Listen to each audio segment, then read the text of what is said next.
it's extremely crucial that you pay close attention as a young woman to successful marriages, successful wives, hopefully your own mother or your aunts or whatever the case is, and ask them, let me understand men. Talk to your father. How do I get the right guy? What do men want in a relationship? Talk to your brothers. What I find is that society is very comfortable telling young men how to make women happy. So it's very normal that as a young man, it's like, hey man, you better fix that shirt. You better get to the gym. You better make some money. Why are you doing so bad in school? It's like you're never going to get a girl if you're driving that terrible car, or if you got no degree, and if you got no game, if your beard isn't nicely, taken care of, whatever the case is, men will put each other in check very quickly. Their mothers will, their fathers will. Everybody is very comfortable telling a man where he's failing and how he can do better in order to get the girl.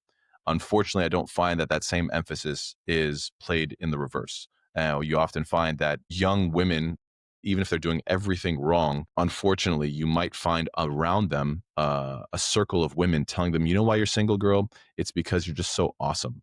You're just so awesome. It's not because you have a terrible attitude. It's not because you, backbite, and it's not because you are, I don't know, 100 other things that could be wrong with her that could easily, all their friends know. That's the worst part. It's the worst part is when all the friends know this girl's doing this wrong and this wrong and this wrong. And they could help her, they could advise her, but they're like, look, if I say something offensive, she might be mad at me, she might hate me. So I can't do that. So instead, I'll just sort of support her and tell, listen, you're awesome the way you are. And one day someone's going to come around and appreciate you and love you for who you truly are, instead of giving her real advice. Right. And I find that is scary. It's scary to me when I see young women going down a terrible road. And sometimes I'll speak to women and say, she's your friend. You could help her out. We all know that guys would like it if she worked on X, Y, and Z. And they're like, I can't tell her that. Guys will. I tell guys all the time. As the imam of the masjid, I'll have a guy come in my office. I'll be like, listen, actually, just recently, there was a young guy, and he was like, I'm thinking about marriage, but the girl, she's not that serious about me. She says I have to move to her. She won't move to me. I'm like, bro, look at you. I was like, look at you, man. I was like, look, there's a reason why she's so hesitant.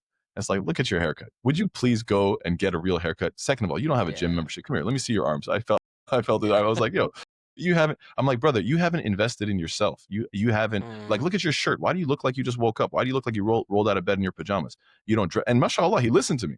He went and he got himself a proper haircut and put on some proper clothes, and he started working out, and he's putting on some little bit of pounds of muscle, hopefully, inshallah. He's getting there. But the point is that I'm trying to build up his confidence and say, listen, the next time you're dealing with a potential marriage situation, a girl that's interested, hopefully you'll build up your confidence and build up your money, of course, build up your expertise, try to climb that corporate ladder, whatever the case is. Mashallah, he's always at the masjid, so his religiosity seems to be on point. So I'm like, look, man, these are the things you need to work on so that you are confident, man. You're bringing a lot to the table, so you can actually make some demands and say, no, the way it's going to go is I'm going to provide a beautiful home and a nice car and a nice life and everything, and then you're going to come and you're going to move towards me instead of me moving towards your family, so that he can establish that he's the actual leader and the man of the house, right? But the thing is, I can give him that advice. I can comfortably tell him, like, look, man, how many push-ups can you do? How many pull-ups can you do? What's going on? What's wrong with you? Why do you look like this? Why are your clothes like that? And why is your hair like that? I did, and he loved it. He appreciated it, and I see him all the time, and we shake hands. It's great.